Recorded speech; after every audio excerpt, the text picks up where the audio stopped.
शैतान इंसान पर तभी हमला करता है जब वो अपने गुरु का की इबादत कर रहे हैं, उस रब की इबादत कर रहे हैं, अपने गुरु के नजदीक रह के सिमरन कर रहे हैं।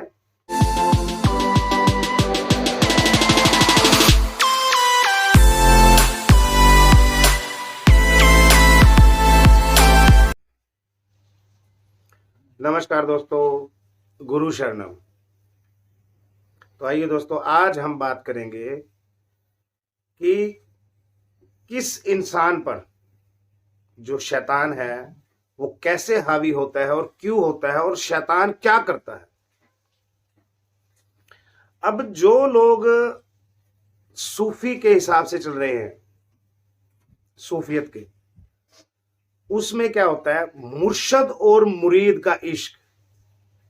जो मुरीद है वो अपने मुर्शद में ही अपने रब को ढूंढता है, लेकिन इस बीच में शैतान क्या करता है। अब शैतान का जो काम है वो है इंसान को गुमराह करना।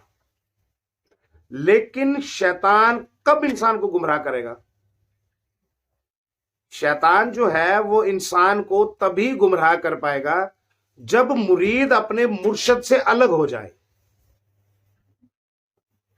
अब मुरीद जो है वो अपने मुर्शद के 24 घंटे उसकी निगरानी में होता है, अपने मुर्शद के नजदीक होता है, सिमरन के द्वारा भी, गुलामी के द्वारा भी और मोहब्बत के द्वारा भी।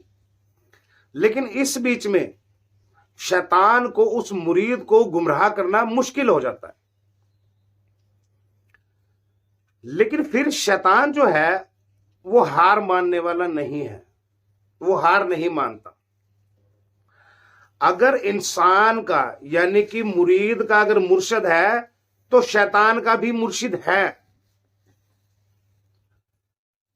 अगर इंसान अपने मुर्शिद से मदद मांगता है, नजरे करम मांगता है, तो इंसान को गुमराह करने के लिए जब एक शैतान का जोर नहीं चलता तो वो अपने मुर्शिद को कहता है कि इस इंसान को मैं गुमराह नहीं कर पा रहा हूं, तो मेरी मदद के लिए किसी को भेजें।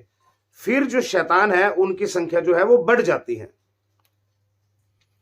फिर कई सारे शैतान मिलकर उस इंसान के अंदर एक कमी को ढूंढते हैं कि इसके अंदर कमी है, वो किस चीज की है।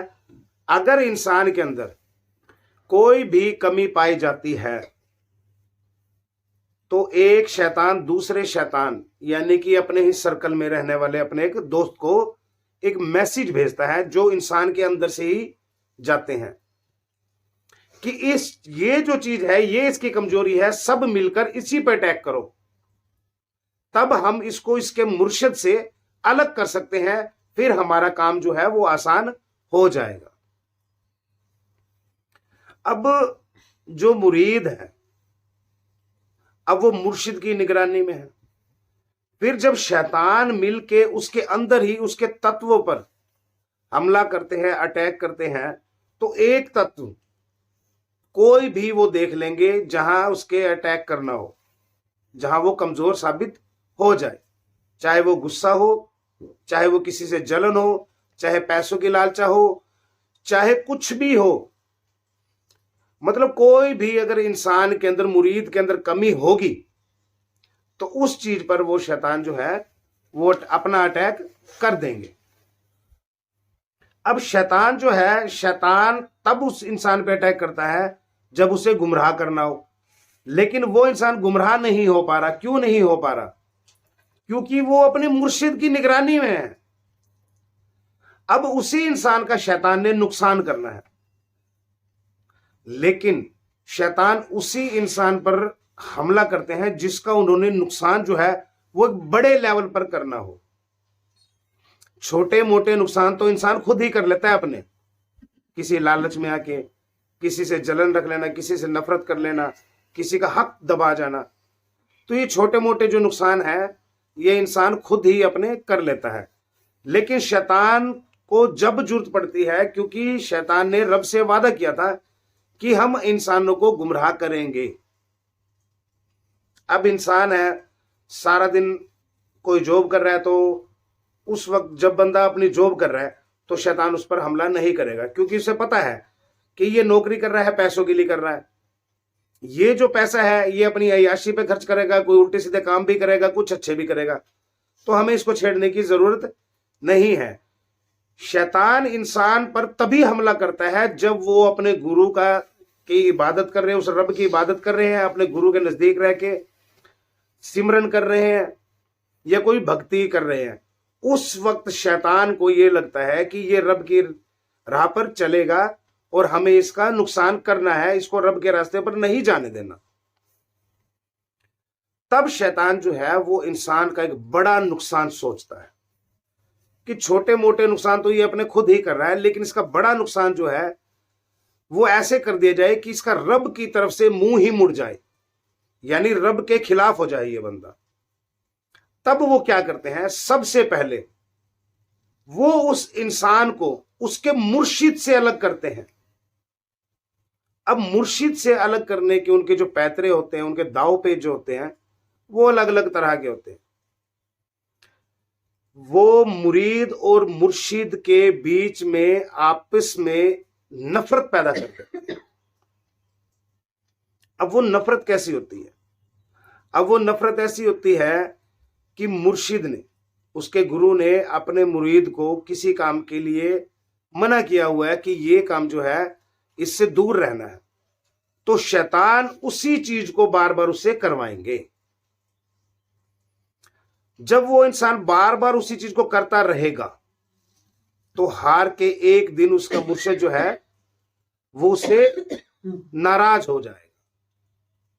जब उसका मुर्शिद उससे नाराज हो जाएगा तो मुर्शिद क्या करेगा? मुर्शिद को तो पता है कि इसके ऊपर शैतान हमला कर चुका है, लेकिन मुरीद ये बात कहकर मुर्शिद से माफी नहीं मांग सकता कि शैतान ने मुझ पर हमला किया है, शैतान ने मुझे गुमराह किया, क्योंकि मुर्शिद ने अपने मुरीद को शैतान से बचने के बहुत से उपाय जो हैं वो पहले ही बताए हुए होते हैं कि अपने अंदर कोई भी कमी मत आने दो, नहीं तो शैतान है वो आप पर हमला करेगा।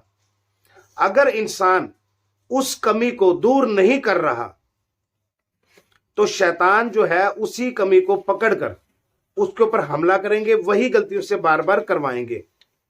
जैसे कि अगर कोई मुरीद है अपने मुर्शिद का, वो कहता है कि मैं अपने मुर्शिद से मोहब्बत करता हूं, लेकिन शैतान उसे क्या करवाएंगे, उसकी मोहब्बत को धीरे धीरे नाफरमानी में बदल देंगे। वो नाफरमानी कैसी होगी? मुर्शिद उसे कोई भी बात को समझा रहा है, शैतान उसको समझने नहीं दे, मुर्शिद उसको माफ कर रहा है, फिर वही गलती वो मुरीद फिर कर रहा है, फिर मुर्शिद उसको समझाएगा, वो नहीं मान रहा। मुर्शिद के सामने कहता है कि नहीं अब मैं ऐसा नहीं करूंगा, लेकिन जब वो अकेले में होता है तो फिर वो दोबारा गलती ऐसे करता है, फिर अपनी गलतियों को छुपाने के लिए किसी दूसरे पर दोष देता है। ये उसकी सबसे बड़ी गलती होती है। इंसान का सबसे बड़ा दोष ये होता है कि उसके नुकसान का कारण वो किसी और को दोषी ठहरा देता है। ये इंसान का सबसे बड़ा दोष है, जो मुर्शिद को कभी अच्छा नहीं लगता, ना ही उस रब को अच्छा लगता। कि तुझे तो बताया था कि शैतानों से बचने के जो उपाय है वो ये है, आपने किए ही नहीं, तो शैतान ने हमला किया है, तो इसमें शैतान का कसूर नहीं है, कसूर तुम्हारा ही है कि उनको हमला करने का आपने मौका दे दिया। अब मुर्शिद जो है मुरीद से नाराज होके उसको अपने से दूर कर देता है। वो किस लिए दूर करता है? अब इस बात का कारण क्या है? अब मुर्शिद उसको संभाल भी तो सकता है ना, मुर्शिद उसको क्यों नहीं संभाल रहा? मुर्शिद को पता चल चुका है कि शैतान का जो लेवल है वो अब बढ़ चुका है, उसकी पावर इस इंसान के अंदर ज्यादा है, उसके दिमाग को कंट्रोल कर चुका है शैतान। अब उसी मुरीद को मुर्शिद जो है वो दूर कर देता है। वो दूर इसलिए करता है, वो दूर इसलिए नहीं करता कि वो उसे नफरत करने लगा है, वो दूर इसलिए करता है कि और बच्चे जो उससे उसके मुरीद है, शैतान एक मुरीद पर हमला करके दूसरे पर हमला ना कर दे। अगर ऐसा हो तो जितने ही गुरु के शिष्य हैं वो सभी जो है वो अपने गुरु की नाफरमानी पर उतर आएंगे, यानी कि रब के घर का जो रास्ता है वो सब भटक जाएंगे। इसीलिए मुर्शिद उसी बच्चे को दूर कर देगा जिस पे शैतान हावी हो चुका है।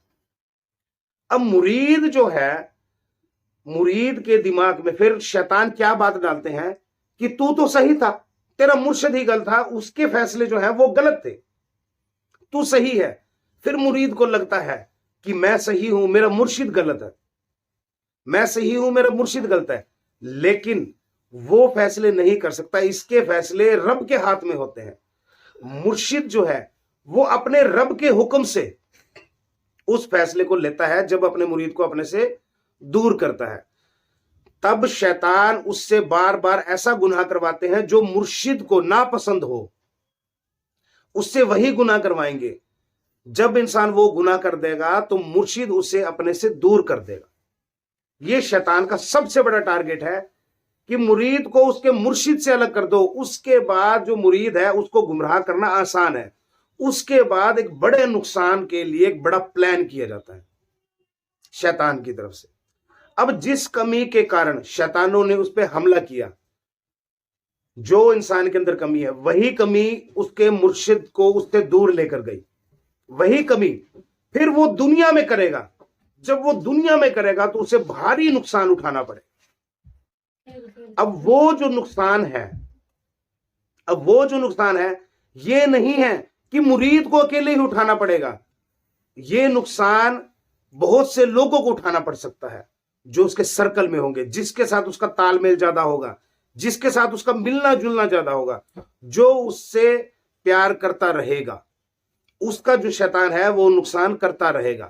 क्योंकि शैतान अपनी तरफ अट्रैक्ट करने में माहिर है, किसी को भी अपनी बातों के जंजाल में फंसा सकता है।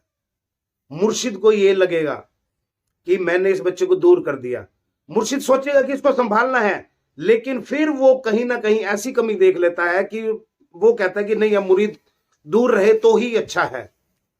लेकिन मुरीद को शैतान क्या कहता है कि तुम तो सही हो, तुमने कहां गलती की, जो तुमसे गलती पूरी दुनिया कर रही है, लेकिन तुम्हारे मुर्शिद ने तुम पर ही यह फैसला क्यों थोपा। मुरीद को यह लगेगा कि सारी दुनिया कर रही है तो मैं कर रहा हूं तो क्या गुनाह है। लेकिन मुर्शिद चाहता है कि उसका जो मुरीद है वो रब के रास्ते पर चले, किसी से नफरत ना करे, कोई पाप ना करे, कोई गुनाह ना करे, हर किसी से मोहब्बत करे, किसी की नफरत का कारण ना बने, उसकी वजह से किसी का दिल ना दुखे, उसकी वजह से किसी का नुकसान ना हो। ये मुर्शिद चाहता है। लेकिन शैतान जो है वो मुरीद को गुमराह कर देता है।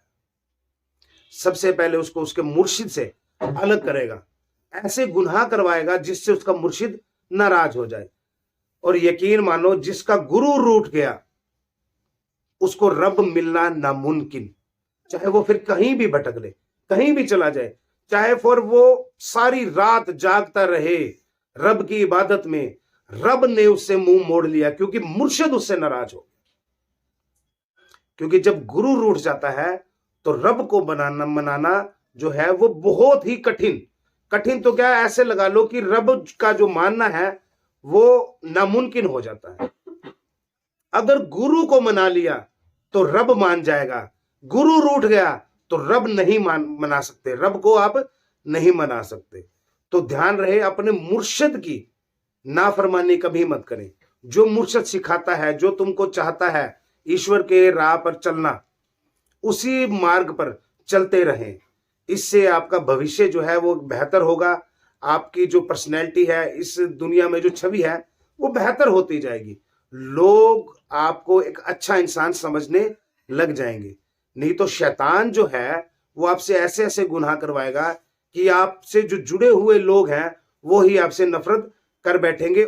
और आपको इस चीज का हल है वो नहीं मिल पाएगा, क्योंकि इस चीज का हल सिर्फ मुर्शिद पे है और मुर्शिद नाराज है। मुर्शिद को मना लिया तो रब को मना सकते हो, लेकिन मुर्शिद को अगर एक बार नाराज हो जाए मना सकते हो, 2 बार नाराज हो जाए मना सकते हो। अगर मुर्शिद तीसरी बार नाराज हो गया फिर धरती की कोई भी ताकत जो है मुर्शिद को मनाने में आपकी मदद नहीं कर सकती। इस बात का ध्यान रखें कि अपने मुर्शिद को रूठने मत दें। चाहे मर जाओ, मिट जाओ, ऐसा गुनाह ना हो कि रब रूठ जाए। रब मुर्शिद में है, यह ध्यान रखना इस बात का। गुरु शब्द।